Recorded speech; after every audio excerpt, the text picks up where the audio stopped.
یہ ان دنوں کا ذکر ہے جب ہم بہن بھائی اکٹھے اسکول جایا کرتے تھے۔ میرے چھوٹے بھائی خالد کا پڑھنے میں دل نہ لگتا، وہ اکثر اسکول سے بھاگ جاتا۔ بڑا بھائی اس کی شکایت ابو سے کر دیتا تو وہ خالد کی خوب پٹائی کرتے تھے۔ جب خالد کو مار پڑتی میں دکھی ہو جاتی کیونکہ ہم دونوں میں بہت پیار تھا۔ وہ مجھ سے 4 سال بڑا تھا جب ہم ساتھ اسکول جاتے، ہر قدم پر وہ میرا خیال رکھتا تھا۔ میں اس کو سمجھاتی، خالد بھائی پڑھائی میں دل لگاؤ اور اسکول سے نہ بھاگو، کیونکہ امی ابو کی آرزو ہے کہ ہم پڑھ لکھ جائیں، پڑھ جائیں گے تو کچھ بن پائیں گے۔ وہ میری بات ایک کان سے سن کر دوسرے کان سے اڑا دیتا۔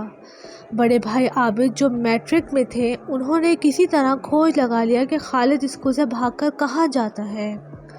ہمارے اسکول سے کچھ فاصلے پر ایک چوڑی سی گلی تھی جو مین چہرہ پر کھلتی تھی۔ اس کے نکڑ پر دیوار کے اوپر کچھ خوبصورت پینٹنگ آویزاں ہوتی تھیں۔ آرٹ کے دلدادہ لوگ وہاں سے گزرتے ہوئے رک کر فن کے یہ نمونے دیکھتے۔ کسی شوقین کو کوئی پینٹنگ پسند آ جاتی تو وہ اسے خرید لیتا۔ خالد کو غالباً بچپن سے فطری طور پر آرٹ سے دلچسپی تھی، تبھی وہ آتے جاتے رک کر پینٹنگ دیکھتا۔ اس کے اشتیاق کو دیکھ کر آرٹسٹ نے اس سے کہا، اگر تم تصاویر بنانے سے دلچسپی ہے تو میرے شاگرد بن جاؤ، میں تمہیں یہ فن سکھا دوں گا۔ خالد کی دھلی مراد پوری آئی، وہ اس آرٹسٹ کا شاگرد بن گیا جس کا نام شیراز تھا۔ خالد اپنا یہ شوق پورا کرنے کی خاطر اسکول میں آدھا پیریڈ اٹینڈ کرتا اور کبھی آخری 2 چھوڑ دیتا اور شیراز کے پاس چلا جاتا۔ خالد نے بہت جلد پینٹنگ سیکھ لی۔ وقت گزرتا رہا، اب وہ 18 برس کا تھا۔ ابو اور عابد بھائی پریشان تھے کہ اس کا کیا بنے گا۔ اس کے خیال میں خالد نے تعلیم حاصل کی اور نہ کوئی ہنر سیکھا تھا۔ عابد بھائی میٹرک کے بعد والد صاحب کے ساتھ ان کے کام میں معاونت کرنے لگے۔ انہوں نے باپ دادا کا ہنر سیکھ لیا، جبکہ خالد کو خراٹ کے کام سے سخت نفرت تھی، جبکہ وہ آرٹ اسٹوڈیو چھوڑنا نہ چاہتا تھا۔ آرٹسٹ اس کو ہمت افزائی کے طور پر ماہانہ کچھ رقم دیتا تاکہ اس میں جو مصوری کی صلاحیت ہے نکھر کر سامنے آ جائے۔ ابو خالد کو سمجھا کر تھک گئے، اس کو مارنا پیٹنا اور ذلیل کرنا شروع کر دیا۔ اس کو نکمّا اور کامچور کہتے کہ مفت کی روٹیاں توڑتا ہے۔ تنگ آ کر خالد نے گھر چھوڑ دیا، اپنے استاد آرٹسٹ کے پاس رہنے لگا۔ اب وہ گھر نہیں آتا تھا۔ 1 ماہ بعد ابو اور بڑے بھائی کو معلوم ہوا کہ وہ کہاں ہوتا ہے۔ انہوں نے اسے اس کے حال پر چھوڑ دیا۔ ادھر آرٹسٹ کے گھر والے میرے بھائی سے بہت پیار کرنے لگے تھے، اس کو اپنے بیٹے جیسا سمجھتے تھے۔ وہ اپنوں کو بھول گیا۔ امی خالد کو نہ بھولتی تھی، ممتا ان کو بے چین رکھتی۔ وہ شیراز کے گھر جا کر خالد کو برا بھلا کہہ کر آ جاتی اور کچھ خرچہ بھی دے دیتی۔ سال یوں ہی گزر گیا۔ 1 سال بعد والد صاحب کو پھر جوش آیا۔ وہ شیراز کے گھر گئے اور زبردستی بیٹے کو وہاں سے لے آئے۔ 2 دن گھر میں بند رکھا۔ میرا دوسرے نمبر کا بھائی اسلام آباد پڑھنے گیا تھا، وہاں ملازمت کر لی۔ والد نے ساجد بھائی کو بلوا کر خالد کو حوالے کر کے کہا کہ اسے اپنے ساتھ اسلام آباد لے جاؤ، ورنہ پھر سے یہ آرٹ اسٹوڈیو چلا جائے گا اور مزید نکمّا ہو جائے گا۔ ساجد بھائی خالد سے بہت شفقت اور پیار سے پیش آئے، وہ پیار کو ترسا ہوا تھا۔ منجلے بھائی سے کہا، آپ جیسا کہو گے میں ویسا کروں گا۔ بھائی نے اسلام آباد میں کام شروع کر رکھا تھا۔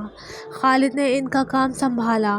اس کو جتنی رقم کی ضرورت ہوتی منجلے بھائی اسے دے دیتے تھے۔ ان کے پاس ایک لڑکا ملازم تھا، اس کا نام صابر تھا۔ ایک روز کچھ لوگ آئے اور صابر کو پکڑ لیا۔ خالد نے کہا کہ کیا بات ہے، کیوں اس کو پکڑ لیا ہے؟ وہ بولے، اس نے 2 سال قبل ہم سے اپنی بہن کی شادی پر 20,000 روپے قرض لیے تھے، وہ اب تک نہیں دیے۔ آج ہم رقم وصول کریں گے یا پھر اس کو ساتھ لے جائیں گے۔ خالد بھائی نے رقم ادا کر کے قرض خواہوں سے صابر کو چھڑا لیا۔ وہ اور اس کے گھر والے بہت مشکور ہوئے۔ صابر کی ماں شکریہ ادا کرنے دکان پر آئی اور اصرار کیا کہ ہمارے گھر آئیں اور کھانا کھائیں۔ خالد بھائی نے بہت ٹالا، وہ اصرار کرتی رہی تو حامی بھر لی۔ اگلے روز خالد ان کے گھر گیا۔ صابر کے گھر والے بہت خوش ہوئے، اچھے لوگ تھے، شوہر اور ایک بیٹا۔ دبئی گئے ہوئے تھے۔ خاتون اپنی 2 لڑکیوں اور صابر کے ہمراہ رہتی تھی، جبکہ بڑی لڑکی کی شادی ہو چکی تھی۔ اب خالد فوقتاً صابر کے گھر جانے لگا۔ گھر جیسا ماحول ملتا، پیار ملتا تو وہ خوش ہوتا۔ اس دوران صابر کی ماں نے سوچا کہ کیوں نہ خالد کو داماد بنا لوں۔ لڑکا سیدھا سادہ اور اچھا ہے، نرم دل، با اخلاق ہے۔ اس کی لڑکی کا نام فیروزہ تھا۔ دونوں بہنیں بہت کم خالد کے سامنے آتی، وہ سلام کر کے دوسرے کمرے میں چلی جاتی۔ ان کی ماں باتوں باتوں میں خالد کو جتلانے لگی کہ وہ لڑکیوں کے رشتے کی خاطر پریشان رہتی ہیں، کوئی اچھا رشتہ نہیں مل رہا۔ اس خاتون نے میرے بھائی کو باور کرا دیا کہ وہ فیروزہ کا رشتہ اسے دینا چاہتی ہے۔ ایک روز بھائی دکان پر تھا، فیروزہ کا فون آ گیا۔ بولی امی نے بلایا ہے، ان کی طبیعت اچانک خراب ہو گئی ہے، اسپتال لے جانا ہے، فوراً آ جائیں۔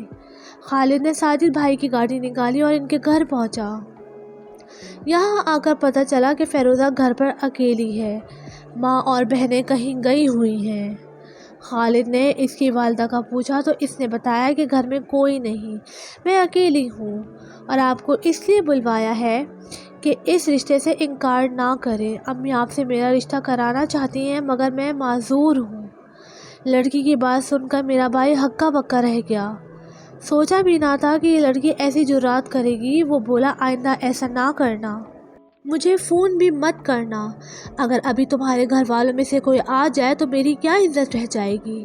اس کے بعد وہ ان کے گھر نہ گیا تو دکان کے پتے پر اس کا نام ایک خط آیا، لکھا تھا کیونکہ میں ایک معذور لڑکی ہوں اسی وجہ سے تم میرا رشتہ ٹھکرا رہے ہو، فیروزہ۔ خالد کو ازحد حیرت ہوئی، وہ پریشان ہو گیا۔ بظاہر وہ معذور نہ دکھائی دیتی تھی، اس نے کبھی غور نہ کیا تھا کہ وہ ایک ہاتھ اپنے دوپٹے یا چادر کے اندر رکھتی ہے۔ دراصل بچپن میں گر جانے کی وجہ سے اس کے ہاتھ کی ہڈی ٹوٹ گئی اور مناسب علاج نہ ہونے کی وجہ سے ہاتھ ٹیڑھا ہو گیا تھا، جس کی وجہ سے وہ اس ہاتھ سے کام سر انجام نہ دے سکتی تھی۔ 2-4 دن خالد اس خط کی وجہ سے پریشان رہا، پھر وہ اس لڑکی کے بارے میں ہمدردی سے سوچنے لگا۔ اسی دوران میں اور امی منجلے بھائی سے ملنے اسلام آباد آئے تو خالد نے مجھ سے اپنی الجھن کا ذکر کیا تو میں نے کہا بھائی کسی معذور کو سہارا دینا اچھی بات ہے، لیکن امی ابو ہی فیصلہ کر سکتے ہیں۔ اگر تم کہو تو میں امی سے بات کروں تاکہ وہ فیروزہ کو دیکھنے جائیں۔ پھر میں نے ہی امی سے بات کی، وہ بولی لڑکی دیکھ لیتے ہیں۔ وہ ہمیں ان کے گھر لے گیا۔ امی نے لڑکی دیکھی اور گھر آ کر کہا کہ خالد رشتہ ٹھیک نہیں ہے، لڑکی اور اس کے گھر والے ٹھیک ہیں تو بھی اپنا فیصلہ بدلو کیونکہ لڑکی معذور ہے، ہم پر برادری والے ہنسیں گے کہ سارے زمانے میں ان کو یہی بہو ملی تھی۔ ماں کا جواب سن کر میرا بھائی خاموش ہو گیا۔ ہمارے واپس گھر آنے کے بعد خالد نے صابر کے گھر آنا جانا دوبارہ شروع کر دیا۔ ایک روز فیروزہ کی ماں نے بھائی سے کہا کہ بیٹا تم اگر رشتے کے لیے اپنے گھر والوں کو لے آؤ تو کیا ہی اچھا ہو۔ اس نے جواب دیا جو کرنا ہے وہ مجھے خود کرنا ہے، میں خود اپنی زندگی کا مالک ہوں، میرے گھر والے نہیں۔ جب ساجد بھائی کو معلوم ہوا کہ خالد صابر کے گھر اس لیے جاتا ہے کہ اس کی بہن سے رشتہ کرنے کا متمنی ہے تو انہوں نے صابر کو ملازمت سے فارغ کر کے کہا کہ تم اسلام آباد سے واپس گھر روانہ ہو جاؤ، میں تم کو اب اپنے پاس نہ رکھوں گا۔ وہ چند دن لاہور رہ کر واپس اسلام آباد چلا گیا اور منجلے بھیا سے کہا کہ وہ ان کا کہاں مانے گا اور ان کے پاس رہے گا، فیروزہ کے گھر والوں سے ناطا نہ رکھے گا۔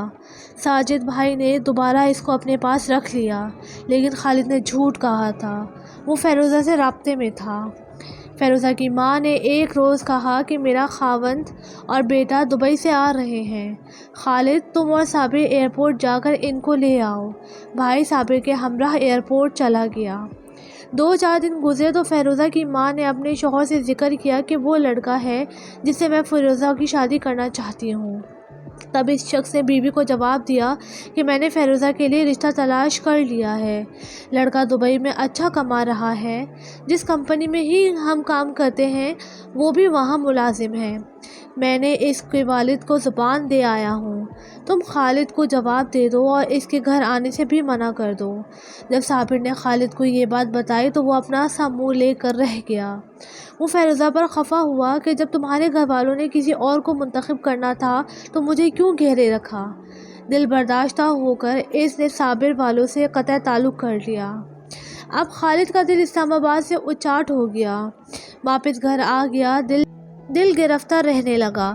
چاہتا تھا دوبارہ اپنے استاد کے پاس آرٹ اسٹوڈیو جائے، لیکن والد کے ڈر سے نہ جاتا تھا۔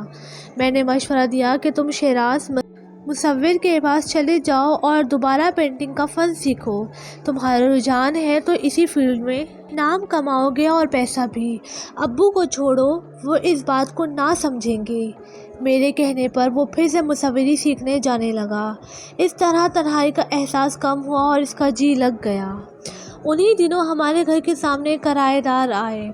ان کی لڑکی کو مصوری کا شوق تھا، وہ بھی پینٹنگ سیکھنے جاتی تھی۔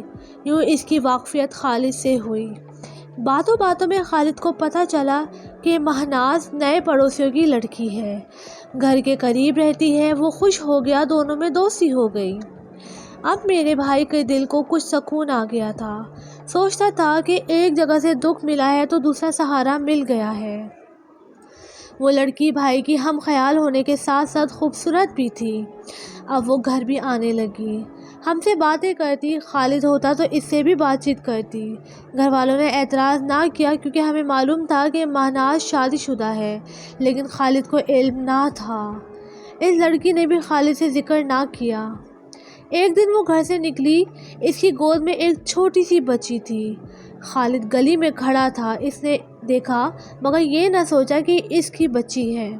جب اس کی ملاقات خالد سے آرٹ اسٹوڈیو میں ہوئی، اس نے مہناز سے پوچھا، اس روز تم کس کی بچی کو اٹھائے ہوئے تھی؟ وہ بولی، میری بیٹی ہے، بیمار ہو گئی تھی، ڈاکٹر کو دکھانے جا رہی تھی۔ یہ سنتے ہی ایک بار پھر خالد کا دل زخمی ہو گیا۔ اس نے کہا، مہناز تم نے پہلے مجھے یہ بات کیوں نہ بتائی کہ تم شادی شدہ ہو؟ اب کبھی مجھ سے کلام نہ کرنا، تم کسی اور کی امانت ہو۔ میری اپنے شوہر سے طلاق ہو چکی ہے، تبھی میں والدین کے گھر رہتی ہوں، مہناز نے جواب دیا۔ خالد پریشان رہنے لگا۔ مہناز مطلقہ تھی، دوسری بار دل آیا بھی تو ایک طلاق شدہ پر۔ ظاہر ہے والدین اس کے ساتھ خالد کی شادی کیوں کر سکتے تھے؟ وہ اپنی پسند بتانے کی بھی جرات نہ کر سکتا تھا۔ ابو کا مزاج اچھی طرح جانتا تھا، وہ اس کا مصور بننا پسند نہ کرتے تھے تو طلاق یافتہ ایک بچے کی ماں سے شادی کرنا کیوں کر منظور کرتے؟ خالد ایک بار پھر گمسم رہنے لگا، پریشان تھا کیا کرے، دل کا سکون لٹ گیا۔ فیروزہ سے معاملہ ہمدردی کا تھا، تب بھی پریشانی ہوئی تھی، لیکن یہاں معاملہ ہی دل کا تھا۔ مہناز بھاگ گئی تھی، ڈرتے ڈرتے امی کو بتایا، انہوں نے ابو سے بات کی، خالد سامنے والوں کی لڑکی مہناز سے شادی کرنا چاہتا ہے۔ یہ سنتے ہی ابو نے جوتا اٹھا لیا کہ اس لڑکے کا دماغ خراب ہے، پہلے پڑھائی چھوڑ دی، مصوری کو دورہ پڑا، ادھر سے پکڑ کے لائے کہ عمر بھر کے لیے نکمہ نہ ہو جائے۔ مشکل سے میٹرک کیا، پھر منجلے بھائی نے کام پر لگایا، وہاں معذور لڑکی سے عشق لڑا لیا اور اب مطلقہ اور ایک بچے کی ماں پسند آ گئی۔ اس کا نفسیاتی اسپتال میں علاج کرانا ہوگا، اس کے دماغ کی کوئی کل ڈھیلی ہے۔ باپ کی لعنت ملامت سن کر خالد گھر سے چلا گیا۔ وہ پھر اپنے استاد کے اسٹوڈیو میں رہنے لگا۔ اسٹوڈیو میں مصوری سیکھنے مہناز آنے لگی، دونوں کی ملاقات ہوئی، دوستی اور گہری ہو گئی۔ امی سب سے زیادہ پریشان کہ بڑی مشکل سے لوٹ کر گھر آیا تھا، پھر چلا گیا، مگر کیا کر سکتی تھی، والد اب دوبارہ اس بیٹے کی شکل دیکھنا نہ چاہتے تھے۔ ایک روز پتہ چلا کہ مہناز گھر سے غائب ہے۔ وہ خالد کے ساتھ اسلام آباد چلی گئی تھی کیونکہ یہاں رہ کر دونوں کی شادی ممکن نہ تھی۔ اس کے گھر والے راضی تھے اور نہ میرے گھر والے۔ انہوں نے گھر سے بھاگ کر شادی کر لی اور اسلام آباد میں کہیں کرائے کے مکان میں رہنے لگے۔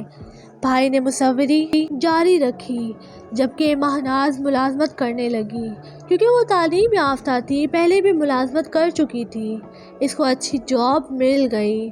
مہناز کی بچی اس کی ماں کے پاس پرورش پاتی رہی اور میرے والد اور بھائیوں نے خالد سے کوئی رابطہ نہ رکھا اور نہ ہی اس نے رابطے کی کوشش کی۔ وقت گزرتا رہا یہاں تک کہ 14 برس بیت گئے۔ اس عرصے میں حالات تبدیل ہوتے رہے۔ ہمارے دونوں بھائی خوب کما رہے تھے۔ والد صاحب عمر رسیدہ ہو گئے تھے اور امی کا خالد کی یاد میں برا حال تھا۔ ہم بہنوں کی شادیاں ہو چکی تھیں۔ ایک دن ابو نے اخبار میں خبر پڑھی جو خالد کے بارے میں تھی۔ ان کو اپنی بنائی ہوئی تصویر پر ایوارڈ ملا تھا۔ وہ تصویر بھاری قیمت میں فروخت ہوئی تھی۔ بیرون ملک کسی تصویر نمائش میں بہت سے ملکوں کے مصوروں کی بنائی ہوئی پینٹنگ میں خالد کا شاہکار اول قرار پایا تھا۔ بھائی کا بڑا نام ہوا تھا۔ آج میرا بھائی لندن میں رہتا ہے۔ وہ کامیاب مصور ہے اور امیر آدمی ہے۔ وہی لڑکا جو میرے والد کی نظروں میں نکما اور آوارہ تھا، جس نے بمشکل میٹرک پاس کیا تھا، وہ آج لوگوں کو آٹوگراف دیتا ہے اور ایک پوش علاقے میں قیمتی گھر میں رہتا ہے۔ ماہناز نے اس کے ساتھ وفا کی۔ زندگی کے ہر موڑ پر شانہ بشانہ اس کے ساتھ محنت کی، کام کیا۔ برے وقتوں میں اس کا سہارا بنی، اس کو ڈھارس دیتی رہی۔ وہ خود کو کامیاب مصور نہ بن سکی لیکن خالد کو کامیاب آرٹسٹ بنا دیا۔ یہ ہے محبت کا صلہ اور محبت کرنے والوں کی سچی کہانی۔ دونوں کی محبت مثالی ہے، جیسے وہ ایک دوسرے کے لیے بنے تھے۔ بھائی جب آتے ہیں ہم بہنوں بھائیوں سے ملتے ہیں، اگر نہیں ملتے تو ابو ان سے نہیں ملتے۔ وہ آج تک خالد سے اس وجہ سے ناراض ہے کہ انہوں نے پڑوسی کی لڑکی سے کورٹ میرج کی۔ لڑکی کے والدین نے جس پریشانی کو جھیلا وہ وہی جانتے ہیں۔ بعد میں ان کی ماہناز سے صلح ہو گئی اور وہ اپنی بیٹی بھی لے گئی، تاہم اس کے والدین ہم لوگوں سے اب تک گریزاں ہیں۔ انہوں نے ماہناز کے جانے کے بعد وہ گھر چھوڑ دیا تھا جو ہمارے مکان کے مقابل تھا۔ ہمارے محلے میں بھی دوبارہ قدم نہ رکھا کہ بیٹی کے گھر سے چلے جانے کی وجہ سے محلے میں ان کی کافی سبکی ہوئی تھی۔